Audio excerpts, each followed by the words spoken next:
আপনারা শুনছেন ভূত স্টোরি। আমাদের পেজটা ফলো দিয়ে পাশেই থাকুন। আজকে আরও একটা ভয়ঙ্কর রাতে কবরস্থানের পাশ দিয়ে যাবার সময় মসজিদের মুয়াজ্জিনের সাথে ঘটে যাওয়া অন্যরকম লোমহর্ষক ঘটনা। সাধারণত কবরস্থানে অন্য কিছু থাকার কথা না। গ্রামবাসী অনুমান করে বলছিল কোনো মানুষ লাশ দিয়ে কালো জাদু করছিল। মুয়াজ্জিন বলছে না, এটা ছায়ার মতো ছিল। আবির ভাই, শুরু করুন। ধন্যবাদ। রাতের খাবার শেষ করে মুয়াজ্জিন হাফেজ ইসমাইল প্রতিদিনের মতো মসজিদের পথে হাঁটছিলেন। গ্রামের মানুষ তাকে সম্মান দিয়ে ডাকত হুজুর। তিনি ছিলেন নীরবে কাজ করে যাওয়া একজন মানুষ। বাড়ি থেকে মসজিদের পথে যেতে হলে একটি পুরনো কবরস্থান পার হতে হয়।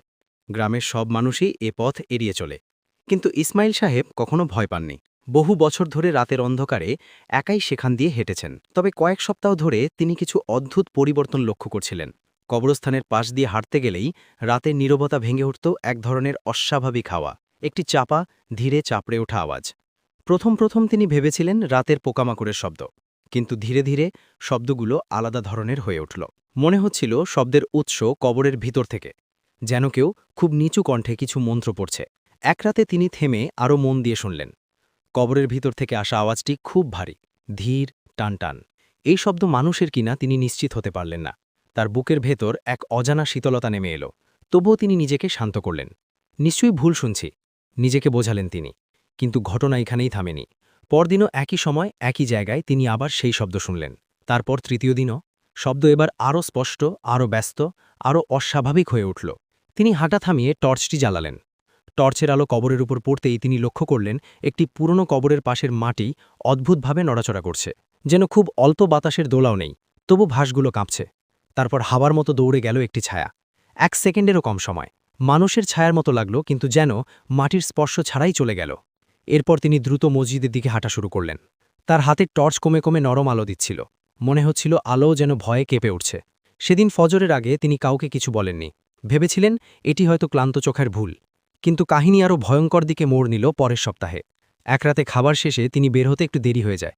রাস্তা সম্পূর্ণ অন্ধকার, চাঁদ নেই, আকাশ ভারী মেঘে ঢাকা। এক ভয়মাখা শূন্যতা রাস্তার প্রতিটি ধাপে অনুভূত হচ্ছিল। কবরস্থানে পৌঁছতেই তিনি দেখলেন মাটির ওপর ছড়ানো আছে কিছু সুতা, মোমের অবশিষ্টাংশ, পুরনো কাপড় আর অদ্ভুত চিহ্ন আঁকা কাঠের টুকরো। এর কোনোটা স্বাভাবিক নয়, যেন কেউ আগে থেকেই এসে এসব সাজিয়ে রেখে গেছে। তার গা কাঁটা দিয়ে উঠল। এসব দেখে গ্রামের বৃদ্ধরা বলতেন এগুলো কালো জাদুর কাজে ব্যবহার করে কিছু লোক, কিন্তু কবরের পাশে এসব রাখা খুবই অস্বাভাবিক। ঠিক তখনই মাটির নিচ থেকে আবার সেই ভারী শব্দটি উঠল। এইবার শব্দটা খুব কাছে, একদম তার সামনে থাকা কবরের ভিতর থেকে। কবরের মাটি যেন অল্প করে দুলে উঠছে।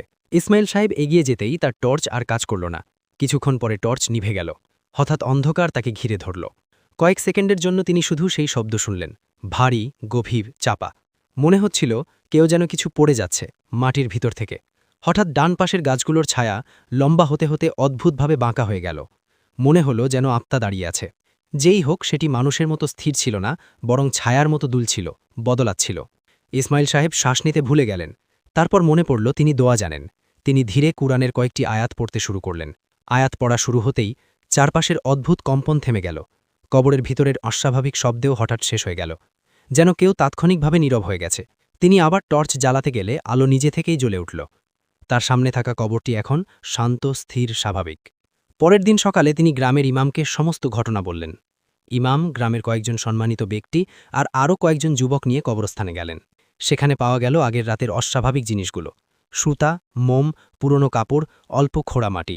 সবাই জানল সেদিন রাতে কেউ মাটি খুঁড়ে কিছু করেছে, এবং সেটা কোনো শুভ কাজ ছিল না। আমার মনে হয় লাশ দিয়ে কালো জাদুর শক্তি বাড়াইতেছিল। এটা সাধারণ মানুষের কাজ নয়, তান্ত্রিক বা জাদুঘর হবে।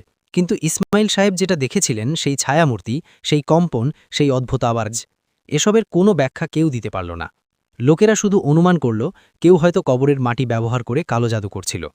কিন্তু কবরস্থানের অন্ধকারে যে ছায়া তিনি দেখেছিলেন, সেটা মানুষের কিনা কেউ বলতে পারল না।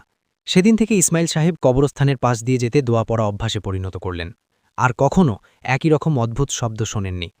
তবুও মাঝে মাঝে রাতে হাওয়া যখন খুব নীরব হয়, কবরস্থানের দিক থেকে কেন যেন এক ধরনের চাপা শীতলতা অনুভব হয়, যা কোনো দিন ভুলে যাওয়া যায় না। রহস্যটা আজও অমীমাংসিত। আর সেই রাতের ঘটনাটি ইসমাইল সাহেবের মনে একটাই শিক্ষা রেখে গেছে: অন্ধকার নিজে ভয়ঙ্কর নয়, মানুষের ভুল কাজ আর নিষিদ্ধ উদ্দেশ্যই রাতকে ভয়ঙ্কর করে তোলে।